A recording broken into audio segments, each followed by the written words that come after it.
الأول من برنامج الأردو للعرب، والذي استعرضنا فيه أساسيات اللغة الأردية والجملة الاسمية. تعرفنا فيه على مصطلحات كثيرة يمكننا بها أن نتابع برنامجنا هذا لكي نبدأ في المستوى الأساسي، ولكي نبدأ في صلب اللغة وعمقها، ولكي نبدأ أزمنة اللغة الأردية. اخترنا أن نبدأ لكم هذا المستوى من مكان مميز في قلب العاصمة إسلام آباد، وهو متحف التراث لوك ورثة. لوك ورثة، ورثة هي كلمة ورثة أو التراث باللغة العربية. لنبدأ إذن بمستوى الجملة الفعلية من داخل لوك ورثة في إسلام آباد.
اللغة الأردية، فإن اللغة الأردية هي لغة مستقلة عن اللغة العربية، ولها منطلقاتها الأخرى ولها اعتباراتها الأخرى. لو بدأنا في اللغة العربية لا شك أننا سنبدأ بالفعل الماضي، ولكن بما أننا نتحدث عن اللغة الأردية فإننا سنبدأ بالفعل الأمر، وذلك أن جذر الفعل في اللغة الأردية هو فعل الأمر وليس الفعل الماضي مثل اللغة العربية، لأن الفعل المجرد في اللغة العربية هو الفعل الماضي، وفي الأردية هو فعل الأمر.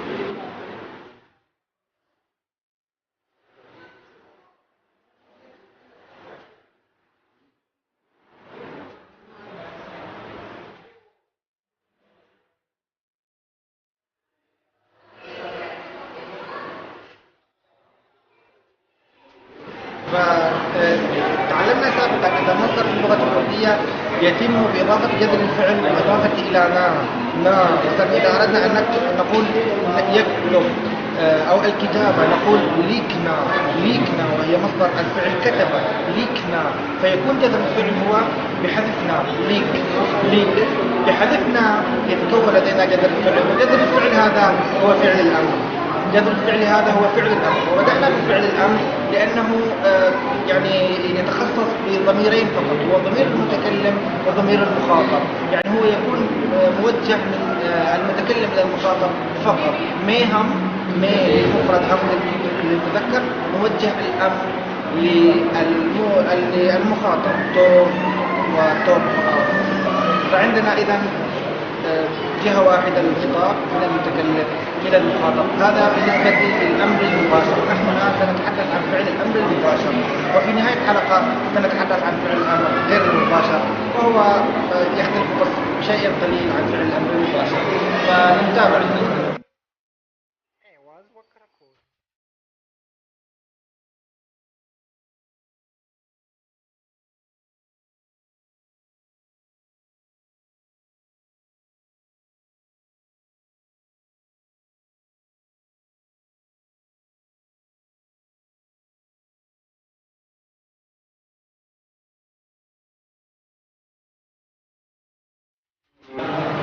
أفعال المخاطب في اللغة الأردية أو ضمائر المخاطب في اللغة الأردية ثلاثة: توم وأب.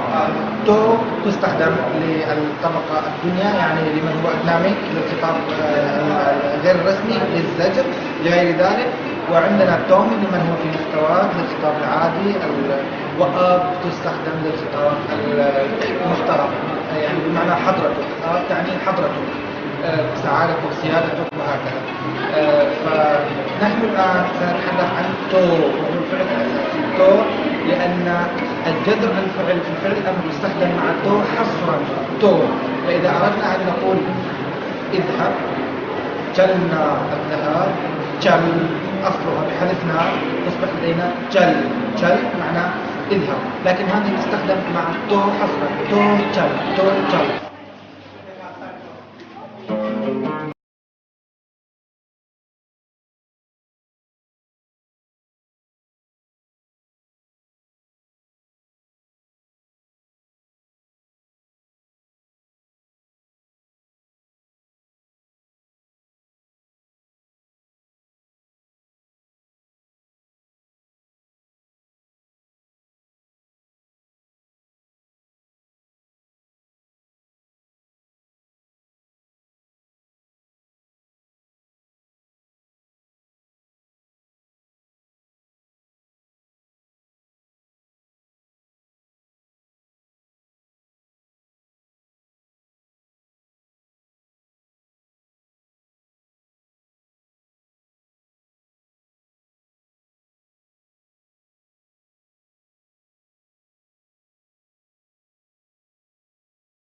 لو بدأنا من الفعل الأساسي للمصدر للفعل، الفعل هو كرنا، الفعل كرنا، فيكون فعل الأمر منه بحذف نا كر تو كر مع تو حصرا مع تو هناك صيغة أخرى.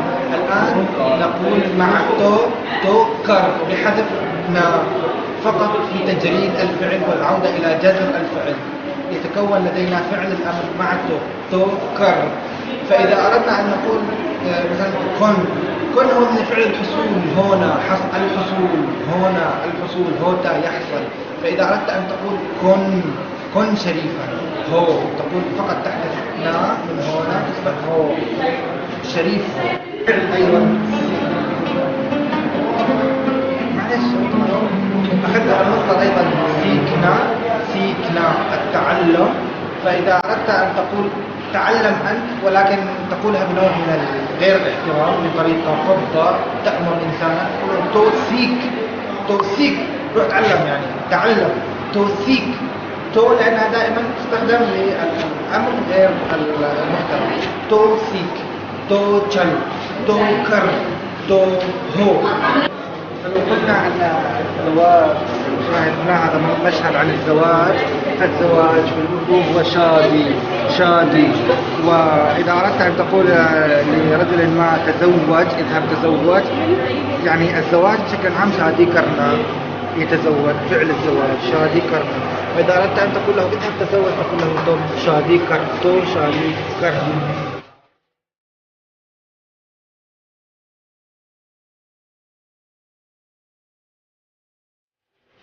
الآن ننتقل إلى ضمير توم. كيف نصيغ فعل الأمر من الضمير توم؟ توم لمن هو في مستواك، لزوجتك، لأولادك، لصديقك، لمن هو يعني لزملائك تقول توم كرو، فنضيف الواو إلى جذر الفعل. إذا أردت أن تقول لأن توم تأخذ هو، يعني مثلا توم آدمي هو، أنت آدمي كما ذكرنا سابقا توم هو، فنحذف الهاء ونترك الواو فقط توم هو. فنقول إذا أردنا أن نقول لرجل ضمير توم نقول توم شاد كرو. فمع تو كر، ومع توم كرو توم هو توم سيكو اسسي سيكو.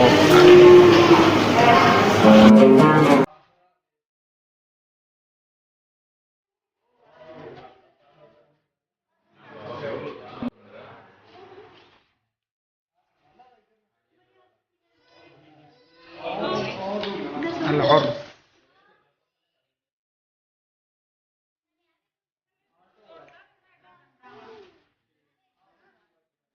عروسة، ثوب العروس الأحمر.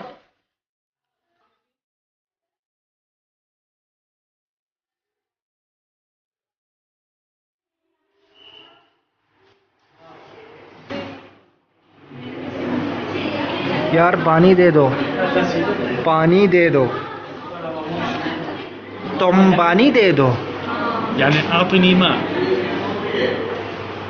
مثلا إذا كنا نتحدث عن موضوع الصبر نقول مثلا توم صبر كارو، توم صبر كارو، أو نقول تو صبر كارو، تو صبر كارو، واني ديدو تو صبر كارو.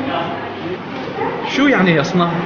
يصنع بنانا، بنانا ليس بنانا الموز بنانا نفسها بنانا يصنع. فالشنينة أو العيران لسي، كيف تقول اصنع شنينة؟ اصنعي شنينة. تولسي بناو، تولسي بناو، اصنع عيران أو اصنع كما يقول الحمار الشامي تولسي بناو، تو لا لسي لسي بنا، بنا، تولسي بنا، توم لسي بناو، تو لسي بنا، توم لسي بناو. طيب. تولسي بنا، توم لسي بناو. هذه تصنع الشنينة.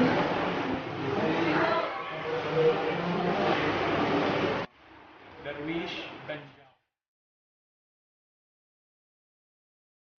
تركي الشيخ والمريد، مولوي أو مريد.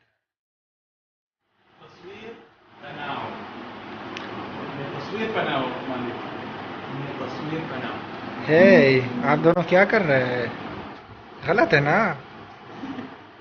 इसके पीछे करो होता है। ओह अजीब है यार, देखे ये दोनों इतने कमाल है यार।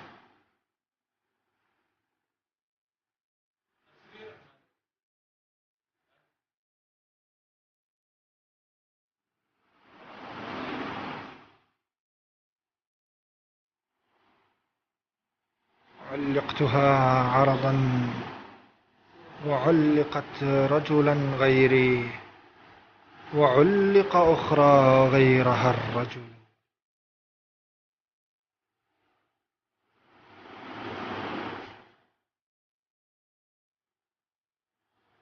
طيب كيف ننهى هذا العجوز مثلا عن شرب الشيشة؟ طبعا نحن نعرف أن مصدر الشرب هو بينا، فإذا أردنا أن ننهى نقول له تو بي، تو بي، ونقول أيضا توم بيو، توم بيو. أنت ما نهيته، أنت أمرته. توم نابيو، توم إذا نابي. أردنا أن ننهي في الحقيقة نقول توم نابيو، توم نابيو، أو تو نابي. توم شيشة نابيو، توم شيشة نابي، تو شيشة نابي، توم شيشة نابيو. طيب हे तो रक्स फहाशी ना करो, ये हराम है. هذه الكلمة هي كلمة إنجليزية ثياتر. ثياتر شوفوا كيف تكتب في الأردو ثياتر. بالي جتي، بالي جتي لا أعرف ماذا تعني، هي كلمة هندية ربما لها معنى غريب عجيب. توم دانس كرو. لا صحيح. فإذا أردنا أن نأمرهم على سبيل المثال بالرقص نقول لهم توم دانس كرو، توم دانس كرو، تو دانس كاري، دانس كر، دانس كر. نعم. أما إذا أردنا أن نوجه إلى تو نقول له تو دانس كار، تو دانس كار. هذه أشياء من الثقافة الفارسية.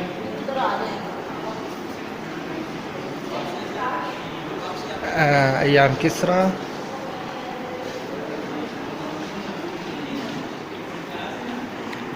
وإذا قلنا أن القراءة برنا فكيف نقول اقرأ؟ توم بارو، توم بارو، تو بار، تو بار. إذا جذرها ما هو؟ جذرها بر، ولكن مع توم تأخذ حرف الواو الإضافي من هو أخذته بر. توم قرو، تو بر. اقرأ أول كلمة كانت اقرأ. هي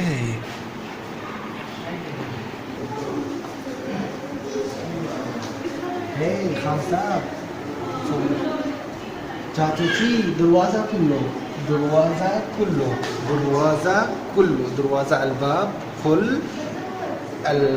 كلنا يفتح، كلنا يفتح، كل افتح، تو كل، مع تم تو كله.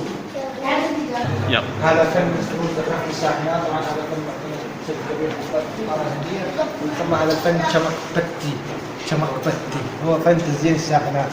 شوف يعني مثلا مقدمة الشاحنة تكون بحد ذاتها قشتي، والقشتي سفينة. يعني ممكن أن يكون تزيين الشاحنة مكلف أكثر من ثمن الشاحنة نفسها أحيانا، لأنه يعتبر فن يعني معرض متنقل. هذه في خدرها العروس في خدرها بلتيستان، هذه من ثقافة بلتيستان، وهي جزء من إقليم كشمير في الشمال العصري مع مدينة كاشغر الصينية. اسمها جلجت بلتيستان، وهي إقليم مستقل تقريبا لها حكم شبه ملكي، وهي أقاليم باكستان من جزء من كشمير الحرة. صورة للعروس، والعروس في الأردو ما ذكرنا سابقا العروس ذلهن العروس.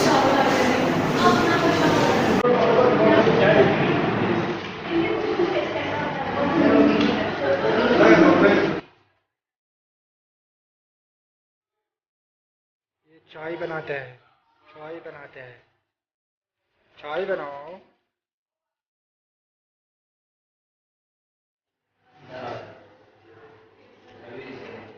तो मुझे उर्दू सिखाओ, أنت علمني الأردو सिखाओ। तुम इधर बैठो, أنت اجلس هنا، إذا كما قلنا هنا بيتو اجلس، तुम معتو بيت بدون الواو.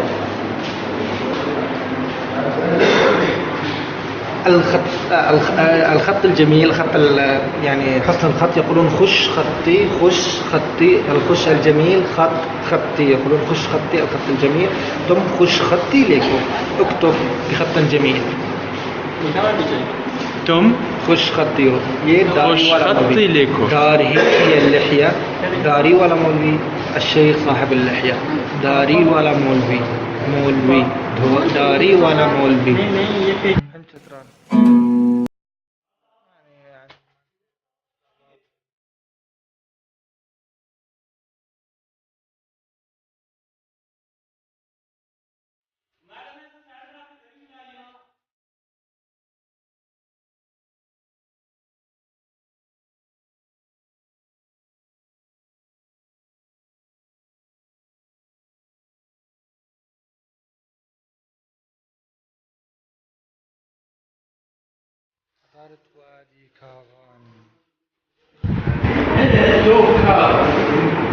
توكا. طبعا إذا أردنا أن نأمر شخص يعني بطريقة غير مؤدبة، حورة، كول، زوقم كما يقولون، نقول له توكا. أما إذا أردنا أن نأمره بطريقة لطيفة فنقول له تم كاو، كل بطريقة لطيفة، بطريقة مؤدبة. أما إذا كانت طريقة غير مؤدبة كما قلنا نقول له توكا. قال مثلا خاو، وقد لاحظنا عند الكتابة إذا كان الجذر الثلاثي مثل كها هو جذر الأكل، كل كان الأكل، وكها هو الجذر ينتهي بألف. إذا كان ينتهي بألف أو واو فإننا نضع على الواو التي تأتي يعني بسبب تام، واو تام، نضع عليها همزة هكذا، يعني درجة العادة الإملائية هي لا تلفظ، يعني توم كاو، لكن نضع عليها همزة لأن كان آخر حرف في الجذر هو ألف، توم كاو، ونضع على الواو همزة. وكذلك إذا كان الحرف الأخير ياء، كما ستأتي معنا كلمات قليلة، كما ستأتي معنا كلمات لاحقة. أبو صالح उसके साथ तस्वीर बनाओ, तस्वीर صورة, बना قلنا يصنع, बनाओ اصنع صورة, तुम उसका معه, उसके साथ معه तस्वीर बनाओ, तो तस्वीर बना, صور يا بعيد, ها तो बना, तुम बनाओ. هذا الصاغات، حرفة الصاغات القديمة. ولكن ما هذه الأشياء هذه بعض لا أدري ربما الأشياء التي يستخدمها في الصياغة وفي تلوين الذهب أو في صناعة القلائد والمجوهرات. طيب هذا لا يمل من هذه الحركة؟ مثلا هو عندما زرناه في المرة الماضية قبل سنة كان على نفس الحركة. هذه أصنام يا مولانا، أصنام. اللهم إنا نعوذ بك من الأصنام.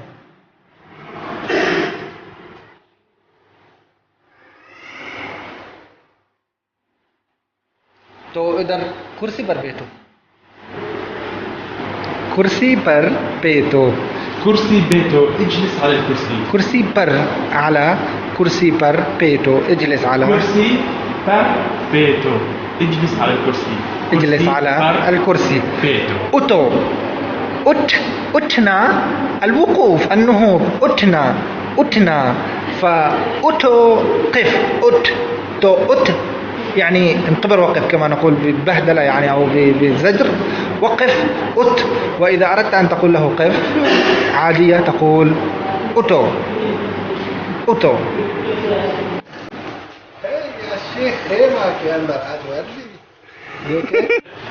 ايه يا عم الشيخ، خيمة كان دراجو.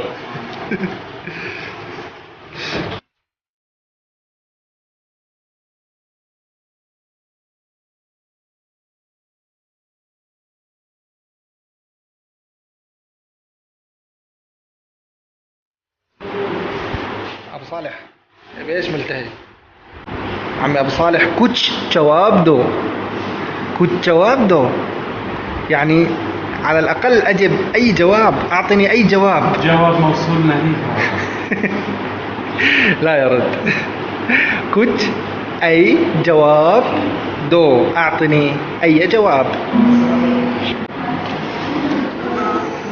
هذا صناعة التلوين على الأواني. الخزف، نعم. صاحب الطربوش ذكرني هذا بأهل المجلس الحديثة يشتغلون بالأنتيكا. نعم. ये क्या कर रहा है? कुछ लफ्ज़ बोलो। लफ्ज़ कलिमा, बोलना, الكلام बोल, قل तो कुछ लफ्ज़ बोल, قل أي كلمة, तुम कुछ लफ्ज़ बोलो, أنت قل أي كلمة.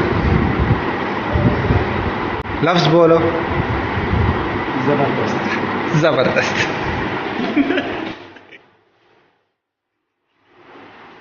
بعد الكمنجات والأدوات المحلية، العود، الرباب.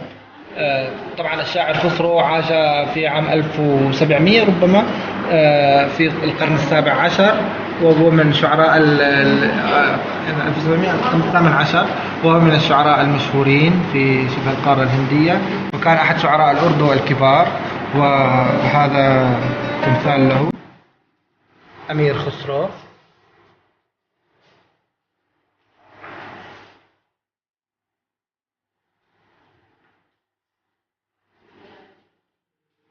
سنا يسمع، سنانا يسمع، سنا أسمعني، سناو أسمعني، شعر سناونا أسمعني شعرا، شعر سناو. دروازة كله. ثم أندر جاو، ادخل. أندر إلى الداخل، جاو اذهب إلى الداخل. أندر جاو، أندر جا، تو أندر جاو فوت لجوا بزجر. ضمير المخاطب الثالث كما تحدثنا بعد التو والتوم هو بمعنى حضرته، بمعنى سيادته، معاليك، فخامته، أي شيء. تقال الاحترام للأب، للمدير، لمن تكلمه بخطاب احترام. وقلنا تأخذ هي بالنون غير المنقوطة، ونحن نعرف أننا سنحذف الهاء ويبقى عندنا الياء والنون، فالياء والنون سنلصقها بالجذر. فإذا أردنا أن نصيغ أي فعل أمر من فإننا سنضيف الياء والنون بجذر الفعل، الياء والنون غير المنقوطة. لا تعصب فيها صالح، عادي تحصل في المتاحف والأماكن المختصة بالناس أن يأتي أحد ما يمشي. فمع كر جذر الفعل. المشكلة أنظر من دفشني.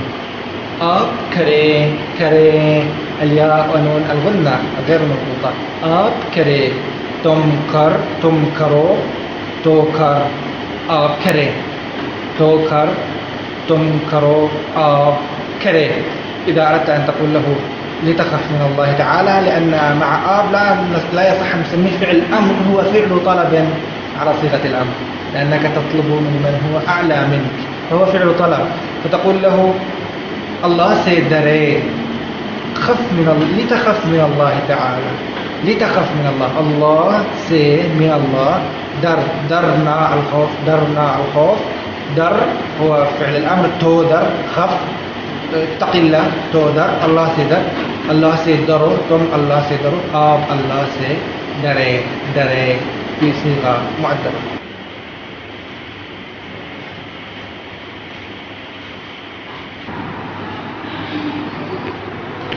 हे गस्सान, आजा, आजो, आजे, तुम अंकिल के साथ बैठो, अंकिल के साथ बैठे, तुम अंकिल के साथ बैठो, आप अंकिल के साथ बैठे, तो अंकिल के साथ बैठ.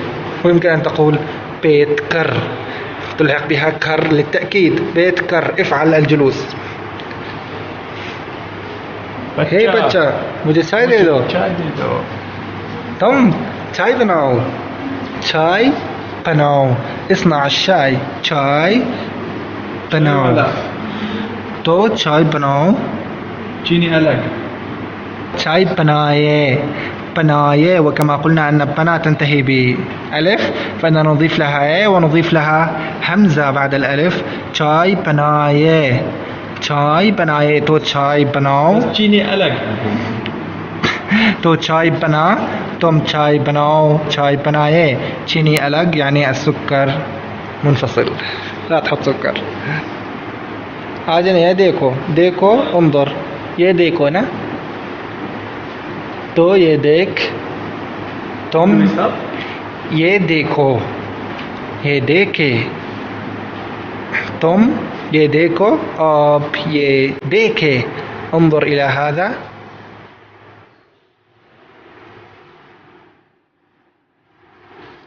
الأقراط، هذه الأقراط الكشميرية. हे कुछ कहानी सुनाओ ना, कुछ कहानी सुनाओ ना, कुछ कहानी सुनाओ ना, कुछ أي وهي أداة تنكير هنا. कहानी, قصة, सुनाओ, أسمعنا, सुनाए, أسمع بالاحترام, आप सुनाए, तुम सुनाओ, तो सुना. हे आपका क्या मसला है, ما هي مشكلتك, क्या مسألة है, ما هي مشكلتك, उठो, उठो, انهضي, उठो, तुम उठो, तो उठ, उठ कर, उठ, आप उठे, उठे. طيب مثلا إذا أردت أن تقول له العب، العب، العب. مثلا نقول توم كيلو. ما هو مصدر اللعب؟ كيلنا، كيلنا، كيلنا صحيح، كيلنا صح. مصدر اللعب هو كيلنا. نقول له العب توم كيلو أو تو كيل. أو إذا أردنا أن نقول لشخص يعني محترم العب، نقول له آب كيلي، آب كيلي، آب كيلي صحيح.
है भाईजान, इधर देखे, इधर देखे, आप इधर देखे तो देख, तुम देखो,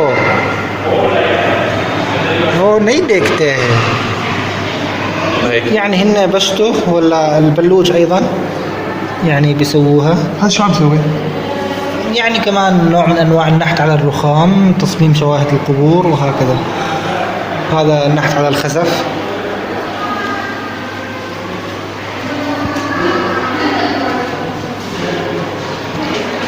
نتذكر نحن الآن في متحف لوك ورثة في إسلام آباد. لوك معناها نظرة، كلمة إنجليزية لوك، وورثة ورثة هي التراث، نظرة على التراث، المتحف.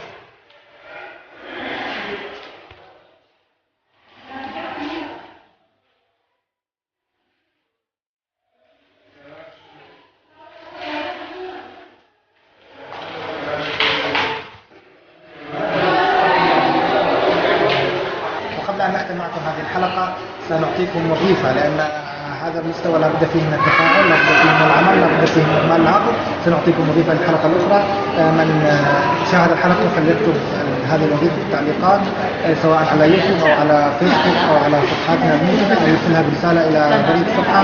قم بتصريف المصادر التالية إلى فعل الأمر. يعني حول المصادر التالية إلى صيغة فعل الأمر للمخاطب بصيغ الثلاثة تو توم وآ. الأفعال هي لانا، لانا بمعنى أحضر، لانا وجذرها لا، دينا، لينا، جانا، آنا، سونا النوم، بيتنا الجلوس، أتنا النهوض. ومع هذه الصورة الختامية حياتي في خيبر الإنسي المحاذي لأفغانستان، والذي يمر به أشهر معبر أفغانستان على محور الثروة وهو معبر طرخم. نكون قد انتهينا من الحلقة الأولى من برنامج الأردو للعرب المستوى الثاني، وهي الحلقة العشرون من البرنامج ككل. قدمناها لكم من متحف ورثة في إسلام آباد. نأمل أن تكون قد نالت إعجابكم، كما نشكر الأستاذ بسام عبد المجيد الذي رافقنا في تصوير هذه الحلقة. ولكم من ورائنا جزيل الشكر في إسلام آباد. والسلام عليكم ورحمة الله وبركاته.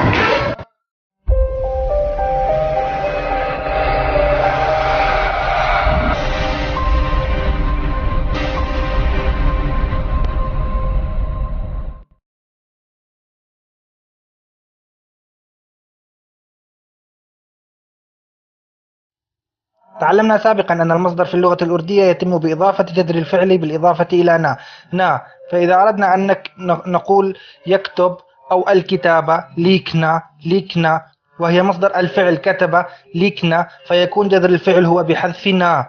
ليك بحذف نا يتكون لدينا جذر الفعل، وجذر الفعل هذا هو فعل الأمر. وبدأنا بفعل الأمر لأنه يعني يتخصص بضميرين فقط، هما ضمير المتكلم وضمير المخاطب. يعني هو يكون موجه من المتكلم إلى المخاطب فقط.